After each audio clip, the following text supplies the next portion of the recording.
जो गाड़ी है ये प्रशासन लिखा हुआ है, और ये जो मोहनपुर के आरओ है उनकी ये गाड़ी है। और मोहनपुर के आरओ पे एक आरोप लगा है कि वो गाली गलौज करते हैं, अभद्र व्यवहार करते हैं। आरोप लगा है कि आप गाली गलौज करते हैं, अभद्र भाषा का प्रयोग करते हैं। क्या एक आरओ जो पढ़े लिखे अधिकारी होते हैं उनके लिए शोभा देता है? आरोप लगाने के लिए तो कोई भी कुछ लगा सकता है पत्रकार महोदय, और यहाँ 3 साल में मैंने किसी को गाली गलौज का मेरा कोई शिकायत नहीं है। देखा एक वीडियो आप ही के चैनल का आया है, हाँ। उसमें तो गाली गलौज करते हुए मुझे नहीं दिखाया गया। लेकिन अंगुली दिखा कर क्या बात कर रहे हैं? बोल रहे हैं आपको हम 4 बजे का समय दिए, कोई नहीं दोबारा है ना, कोई भी है ना गवाही 4 बजे का समय दिए, फिर ये गवाही है, हम तो यहीं बैठे हुए हैं सर, जो फिर आप बहस कर रहे हैं हमसे। तो उनके द्वारा कहा गया कि नहीं इनका म्यूटेशन नहीं होना चाहिए, कैसे करेंगे? 3 फरीक का जमीन है, 1 फरीक। हम बोले कि ठीक है अभी तो, और अभी तक पत्रकार महोदय मैंने दाखिल खारिज नहीं किया है कि आप कई अन्य लोगों को मानहानि का केस किए हैं उनके ऊपर।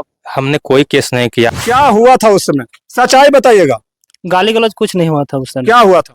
वो आए आहिस्ते में आए और सर भी मतलब दोनों दिन से हॉक टॉक हुआ बस। क्या ये मोहनपुर का जो अंचल कार्यालय है जहाँ पे आप आरओ अधिकारी है, यहाँ पे भी मतलब कि पैसे की हेरा फेरी लेन दे करके और जमीनी विवाद सुलझाया जा रहा है? देखिए अभी मैं बिहार के गया जिले के प्रखंड मोहनपुर में मौजूद हूँ, और इधर दिखाइएगा कि इधर जो है वो किसान भवन का कार्यालय है, और इधर में दिखाइएगा कि इधर सामुदायिक स्वास्थ्य केंद्र मोहनपुर का अस्पताल है, और यहाँ पे दिखाइएगा कि भारत निर्माण राजीव गांधी सेवा केंद्र यानी कि मनरेगा का ऑफिस है। और अभी लगभग 5 बजे हैं, और मैं इसलिए यहाँ पे प्रखंड और अंचल कार्यालय में इसलिए पहुंचा हूँ क्योंकि यहाँ पे कल एक घटना घटी थी। आइएगा इधर, क्या घटना घटी थी मैं बताने का प्रयास करता हूँ। आइएगा, यहाँ गाड़ी लगी हुई है और प्रशासन लिखा हुआ है। इधर आइएगा, कोई है जी गाड़ी में जी? अच्छा, किसका गाड़ी, किनका गाड़ी है? आरओ सर के। किनका गाड़ी है? आरओ सर के। आरओ सर को आप ड्राइवर है? हाँ। आरओ सर कहाँ है अभी? अभी रिकॉर्ड ऑफिस में, रिकॉर्ड रूम में है। हाँ। आइएगा इधर कैमरा मैन साथ में, कि देखिए ये जो गाड़ी है, देखिए ये बोलेरो जो गाड़ी है, ये जो गाड़ी है ये प्रशासन लिखा हुआ है, और ये जो मोहनपुर के आरओ है उनकी ये गाड़ी है। और मोहनपुर के आरओ पे एक आरोप लगा है कि वो गाली गलौज करते हैं, अभद्र व्यवहार करते हैं। ऐसा एक आरजेडी के जो जिला उपाध्यक्ष है, उनका नाम है आसिफ अंसारी, वो कल डीएम साहब के पास गए थे और उनके खिलाफ आवेदन दिए हैं कि मोहनपुर के जो आरओ हैं वो अभद्र भाषा का प्रयोग करते हैं और गाली गलौज करते हैं। देखिए आरओ साहब की गाड़ी लगी हुई है, आरओ साहब के ड्राइवर बैठे हुए हैं। और आइएगा, मैं चलता हूँ रिकॉर्ड रूम में। आइए कैमरामैन, आइए। देखिए बारिश हो रही थी, और देखिए इधर में, इधर देखिए ये पैक्स का गोडाउन है वो इधर बना हुआ है। आते रहिए कैमरामैन, आते रहिए। आइए आइए आइए, देखिए, दिखाइए दिखाइए दिखाइए, देखिए क्या है स्थिति, दिखाइए। ये यहाँ पे रेकर रूम का ये कार्यालय है, और यहाँ पे देखिए रास्ते में क्या स्थिति बना हुआ। आइएगा, नजदीक आइए, देखिए यही रेकर रूम है, और इसी रेकर रूम में जो मोहनपुर के आरओ हैं वो बैठते हैं, और यहाँ पे जनता का काम होता है। उनके ऊपर एक आरोप लगा है कि आप अभद्र भाषा का प्रयोग करते हैं, गाली गलौज देते हैं और जेल में डालने की धमकी देते हैं। पत्रकार महोदय, मैं यहाँ 3 साल से ऊपर से काम कर रहा हूँ, आज तक तो ऐसी कोई शिकायत प्राप्त नहीं हुई है। अगर उसका कोई साक्ष्य है तो वो प्रस्तुत करें। इनका जो मोहम्मद आसिफ हैं और एक सोनू है, हाँ। 2 व्यक्ति हैं, हाँ। इनके नाम से ये आपत्ति दिए थे। दाखिल खारिज वाद संख्या है 843-26-27। इन्होंने आपत्ति किया इमामुद्दीन शाह ने, तो आपत्ति प्राप्त होने पर दाखिल खारिज का अधिनियम है, धारा 6-4 कहती है उसकी कि आप सभी पक्षों को सूचना देंगे। और मैंने सभी पक्षों को फोन के माध्यम से यहाँ पर बुला के उनका पक्ष रखने के लिए मौका दिया। और एक बार सुनवाई 11 बजे हो चुकी थी, तो 11 बजे हो चुकी थी सुनवाई में ये आया कि जो जमीन बिक्री किया गया है, कर्मचारी द्वारा इसको स्वीकृति के लिए अनुशंसा कर दिया गया है, कर्मचारी द्वारा लिखा गया कि स्वीकृत किया जाए। हाँ। लेकिन इसमें अगर आपत्ति प्राप्त हुआ, सुनवाई में पता चला, जैसे वो अपना पक्ष रखें कि हाँ मुझे आपत्ति है, इसका दाखिल खारिज नहीं हो, लेकिन आपके जो उनके वालेदार थे उनके द्वारा कहा गया कि नहीं सर, ये जो बिक्री हुआ है खानगी बंटवारा कर अपने हिस्से की भूमि बेची गई है। अब जब खानगी बंटवारा हुआ है तो उसका शेड्यूल होगा, उसका सुनवाई होगा। तो अगर मान लीजिए कोई शेड्यूल सुनवाई नहीं होता है तो पूछा गया, ग्रामीण वहां पर मौजूद थे, बहुत सारे ग्रामीण थे कि किनका कब्जा बरसों से रहा है। तो बताया गया कि कब्जा फलाने व्यक्ति जो क्रेता हैं उनकी के परिवार का बरसों से लगभग 30-35 बरस से रहा हुआ है। हाँ। तो इसमें एक प्रथम दृष्टया ये मामला बनता है जैसा कि माननीय न्यायालय का भी आदेश है, कुसुम लाल मल्लाह बनाम बिहार सरकार PLJR 507 केस नंबर है उसका, उसमें आदेश है कि जमाबंदी का सृजन प्रथम दृष्टया दखल कब्जा का प्रमाण है, प्रथम दृष्टया उसको आप जांच करिए। उसको हम लोग जांच करने के लिए गवाही हो रहा था, तो गवाही होने के बाद जब वो उनके पक्ष में कोई नहीं था, हमने बोला कि आप 4 बजे आइएगा अपने गवाह को लेकर।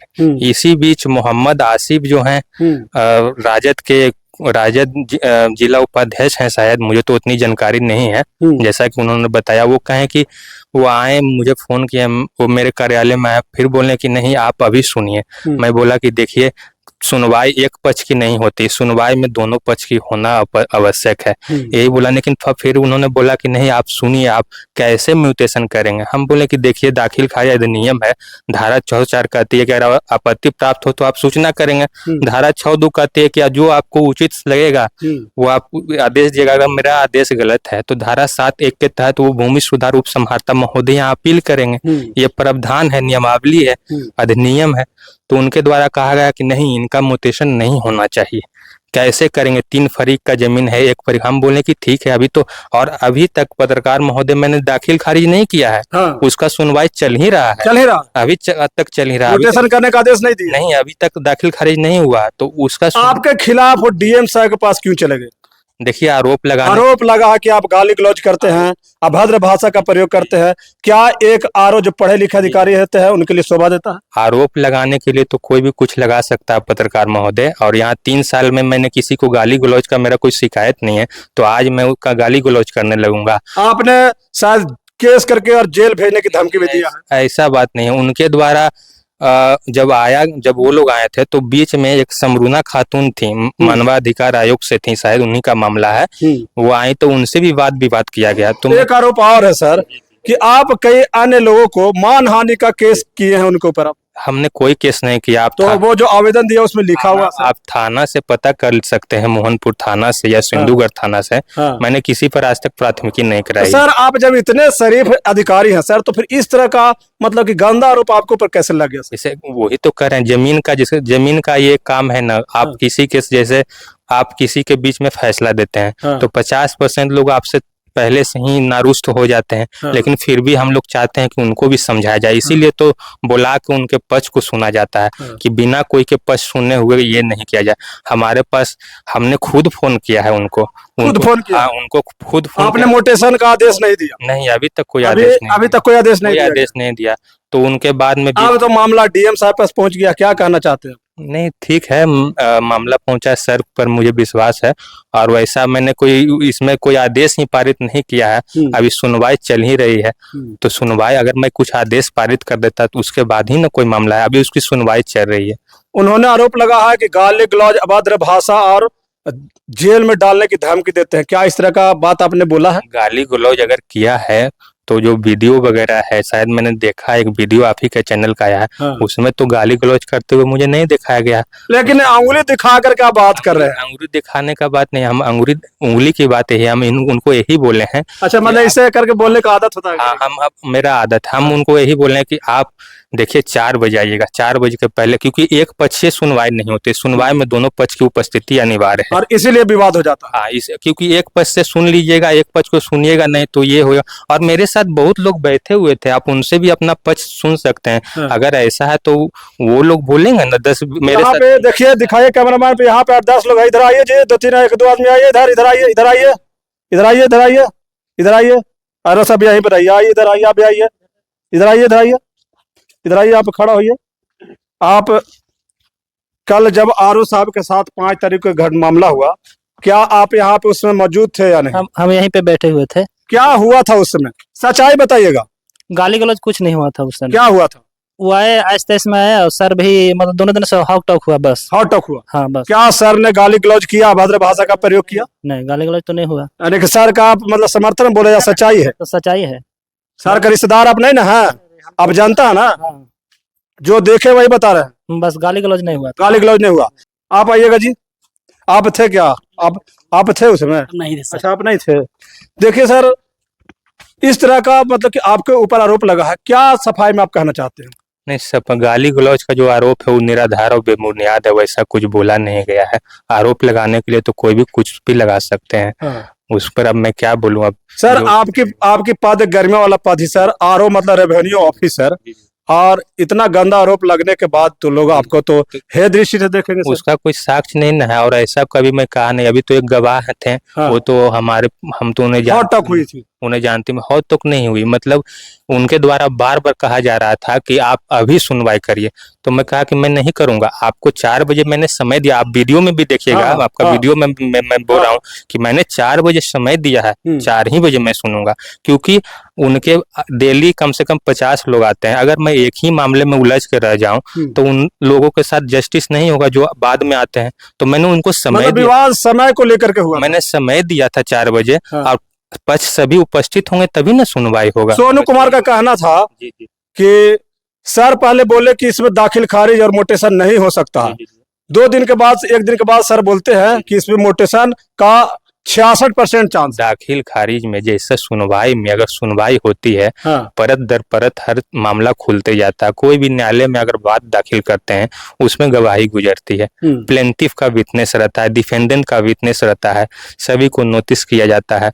दाखिल जो भी अंचल का कार्यालय है, आप दाखिल खारिज अधिनियम का देखिएगा कि धारा 16 के तहत अंचल कार्यालय को भी ये शक्ति प्रयोजित है। वो शक्ति है कि आप समन कर सकते हैं एविडेंस के लिए। अगर जैसा एविडेंस देते हैं उसके अनुसार न्यायालय अपना न्याय आदेश देती है। अगर मान लिया जाए, लेकिन इसमें मैंने कोई न्याय आदेश नहीं दिया है, इसका सुनवाई अभी भी जारी है। सुनवाई जारी है? जी जी, अभी चलिए, अब एक अंतिम सवाल है पूरा सभी जनता के लिए कि आपके अंचल कार्यालय में जहां आप बनते आरओ अधिकारी आप हैं, जनता का काम यहाँ पे किस प्रकार से हो रहा है? क्या यहाँ पे भ्रष्टाचार चरम सीमा पे है? जनता का काम अच्छे से हो रहा है। जो भी आते हैं, आपका उसका प्रमाण तो आप खुद देख लिए वीडियो में। खुद जो आरोप लगा रहे हैं वही बोल रहे हैं कि हमको फोन करके खुद सूचना दिए और खुद मेरी सुनवाई की है। तो ऐसा नहीं है कि बिना जनता का काम किस प्रकार से हो रहा है सर? वो तो आप जनता जनार्दन से पूछ सकते हैं। सर आए दिन आरोप लगता है कि अंचल कार्यालय में मतलब कि जमीनी विवाद में पैसे की लेन देन होती है।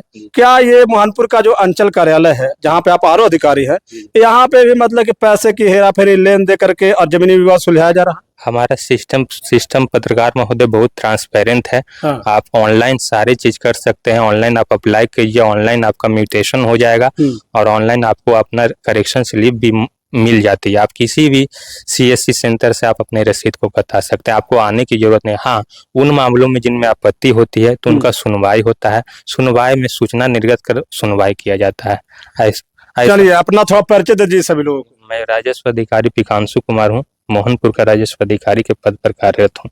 देखिए, ये राजस्व पदाधिकारी जिनको आरओ कहा जाता है, ये मोहनपुर के अंचल कार्यालय में कितना साल, 3 साल 4 साल हो गया सर?